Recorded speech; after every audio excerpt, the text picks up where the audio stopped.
Sim, quando a gente fala de terra de ninguém, também tem aí a galera explorando outros países, outros ambientes. Eu queria aproveitar a presença ainda do professor com a gente, que eu sei que está com o horário apertado, para resumir aquele outro destaque que a gente trouxe aqui da comitiva do Eduardo Bolsonaro para a discussão aqui com vocês, gente. Resumidamente, então, para a nossa audiência, o Eduardo Bolsonaro e uma comitiva de deputados brasileiros, liderada ali por ele, eles passaram cerca de uma semana em Washington, nos Estados Unidos, isso no começo de março, para tentar aí, como a gente falava, juntar apoio político e tentar convencer parlamentares republicanos lá nos Estados Unidos de que o Brasil não é mais uma democracia. Eles defenderam, por exemplo, que os Estados Unidos aprovem uma lei para penalizar autoridades brasileiras, sob a justificativa de que a violação dos direitos de conservadores também que imponham sanções ao país sul-americano para que a suposta ditadura de esquerda seja derrotada. Esse grupo inicialmente ia também participar de uma audiência por lá, em uma comissão de direitos humanos na Câmara dos Representantes, mas o evento foi vetado por um deputado democrata. Eles fizeram então uma coletiva de imprensa informal em frente ao Capitólio,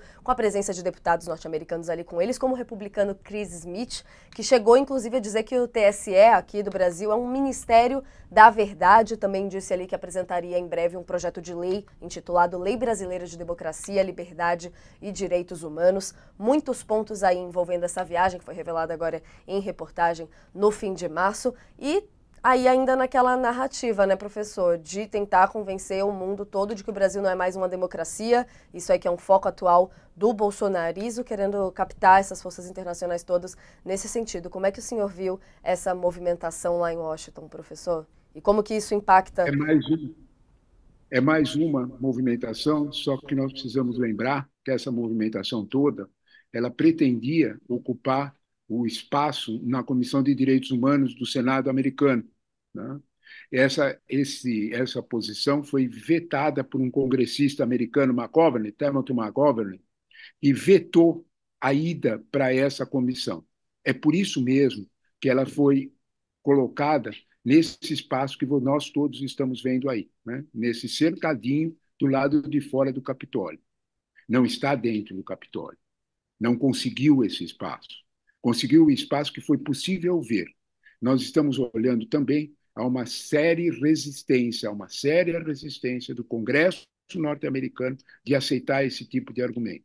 É preciso que nós lembramos muito bem o resultado da votação de uma resolução pedida pelo senador Bernie Sanders no auge da crise do nosso descrédito no processo eleitoral.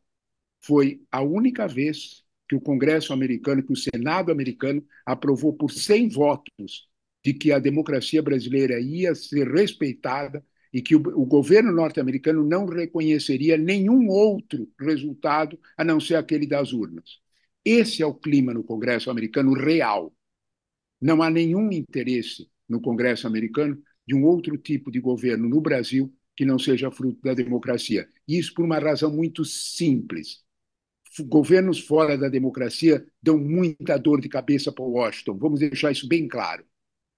E é esse o ponto pelo qual, de alguma forma, a diplomacia norte-americana faz a pressão que faz, que todos sabemos, para que, de algum modo, a democracia no Brasil seja respeitada. Ou será que nós vamos esquecer quem foi que divulgou no New York Times o que aconteceu na embaixada da Hungria alguns dias atrás, né? Não precisamos lembrar esse fato. Com certeza, Mas, eu queria. professor, o que me assusta é que nós vamos ter eleição lá nos Estados Unidos e pode ser que o Trump seja eleito, né? Então, aí o jogo de forças ali dentro pode mudar. Isso que me assusta um pouco e que esse movimento internacional acabe se acoplando a uma mudança no jogo de forças lá e, consequentemente, a uma mudança no jogo de forças internacionais. Isso é que me Você tem toda a razão. isso, Você tem toda a razão, Thales. isso que me Complete. assusta. E aí eu fico um pouco indignado com essa gente chegar e trabalhar contra o país, porque essa cena deles ali é uma cena de República de Banana. Eles tratam o Brasil como se eles são brasileiros lá fora, dizendo assim: olha, o meu país é uma república de banana. É uma república de banana. Graças ao momento, eu ia dizer graças a Deus, mas não, graças à conjuntura, nesse momento, os outros países não veem o Brasil como uma república de banana. Mas se mudar a situação lá nos Estados Unidos, mudar a correlação de forças internacional, esse tipo de gente vai transformar o Brasil numa república de bananas. É isso que eu fico assustado. É preciso ver um quadro que eu acho que você tem toda a razão, né? Mas não é só o Brasil que está esperando o resultado de 5 de novembro próximo, nos Estados Unidos, né? O mundo inteiro está olhando para esse resultado. Não é porque o PIB norte-americano é de 23 trilhões, não é isso só, apenas. É pela força total que tem os Estados Unidos de criar fatos, né? Agora, quando nós olhamos para um quadro como esse, o Xi Jinping e o senhor Putin também estão olhando para esse resultado, né? Nós olhamos, por exemplo, para a recepção de hoje nos Estados Unidos do primeiro-ministro japonês, porque também os Estados Unidos estão procurando aliados agora, neste momento, para segurar a China. Então, nós temos um jogo de força que estão todos esperando o 5 de novembro. Você tem razão, totalmente. Se uma mudança no governo pode mudar esse quadro. Mas nós temos que entender também que essa mudança não será só do executivo. Ela pode significar uma preservação de poder democrático no Congresso americano. Não necessariamente perder esse Congresso, não perder, recuperar, por exemplo, os democratas recuperarem o controle da Câmara, o que terá um outro peso. Nós precisamos entender sempre, lembrar sempre que a democracia norte-americana ela começa e termina no Congresso americano. Então, de alguma forma, o presidente é obediente a esse Congresso. Então, de alguma forma, é preciso ter clareza, né, que o resultado de 5 de novembro vai influenciar. Thales, eu não tenho dúvida alguma que essa reorganização internacional de uma, vamos chamar desta forma, né, de uma conexão internacional muito forte dentro de um pensamento mais conservador, mais de direita, tem exatamente o receio, vamos ser sinceros, né, de que Trump perca a eleição. Se Trump perder a eleição, e a eleição nos Estados Unidos está empatada. Ela não A está, última, Biden não está derrotado, a ele última está pesquisa empatado. Reuters, viu, professor? Pesquisa Reuters que saiu ontem, o Biden aparece pela primeira vez 4 pontos na Eu vi, frente, eu vi, né? eu Primeira vi, vez. Mas eu eu vi a queria te pesquisa. fazer uma pergunta antes que você vá embora aí, que eu anotei aqui. Além de tudo, o que está me chamando muito a atenção, me deixando revoltado, é que eles estão mudando o sentido das palavras. Eles agora só falam que no Brasil tem ditadura, censura, o pai é perseguido, não sei o quê. E a gente sabe que é um bando de golpistas, né, que tem, do 8 de janeiro. Eles mudam o sentido das palavras e agora defendem a democracia, a liberdade, o Estado de Direito, como fizeram hoje de manhã no Senado. Essas eram as palavras de ordem, né? Então, eles estão seguindo a lição do Olavo de Carvalho. Acuse os outros daquilo que você é, né? Agora, impressiona que eles são os grandes pauteiros das mídias sociais, não só das mídias sociais, da grande mídia também. Eles não saem das manchetes. Eu queria te fazer uma pergunta bem simples. O que é possível fazer para enfrentar essa mudança no sentido mesmo das palavras, né, sem usar as mesmas armas?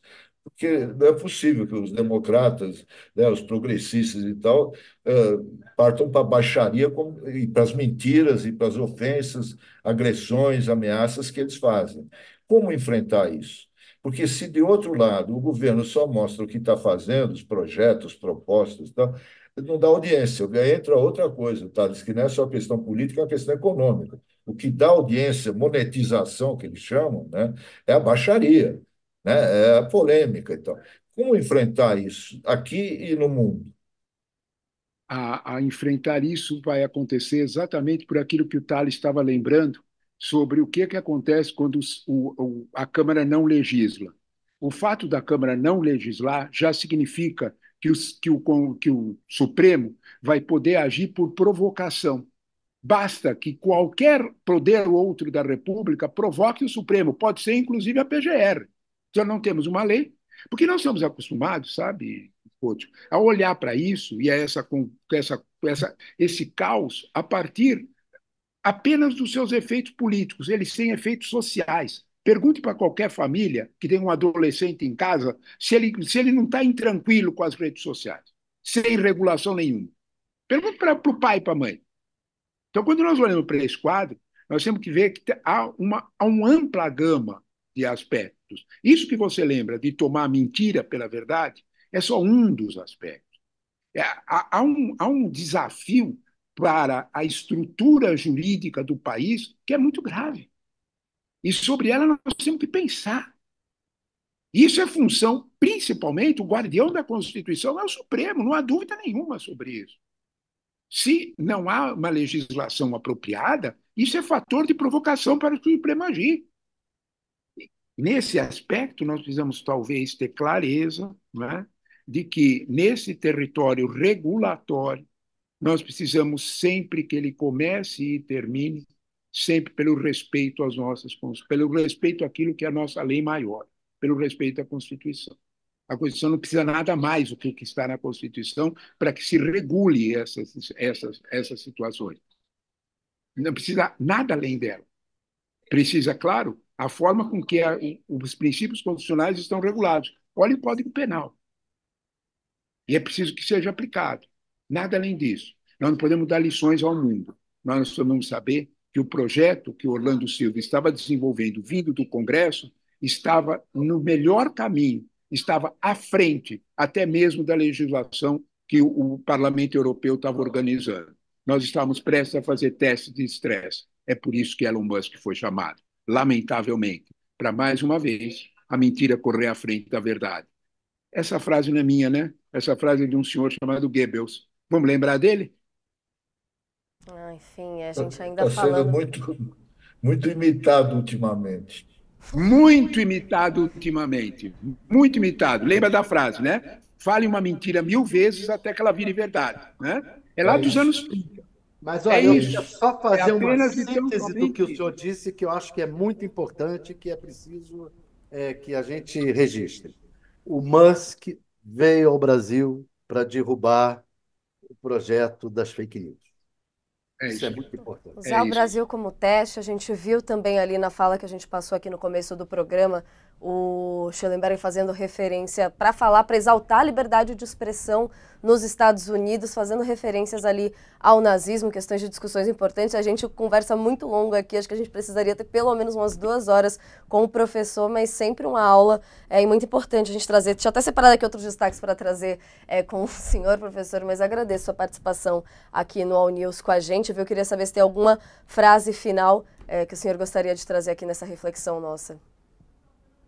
Não, eu acho que a frase final o coach me permitiu que fizesse, né? Vamos ter muito cuidado para não repetir os anos 30. Tá bom assim, viu, Natália? Muito cuidado, porque ele tá mais ou menos visível que os anos 30 estão despontando aí, e eles estão despontando numa linguagem nova, e ela é mais digital do que terrena, do que real, né? Basta a gente tomar esse cuidado, o coach tem toda a razão. Com Obrigado, certeza. Trevisan. Muito obrigada, viu, Apareça professor? sempre. Obrigada pela aula aqui com a gente hoje, professor. Até uma próxima Um oportunidade. abraço, meus amigos queridos. Um abraço, meus caros. Até mais. Obrigado. Tchau, tchau.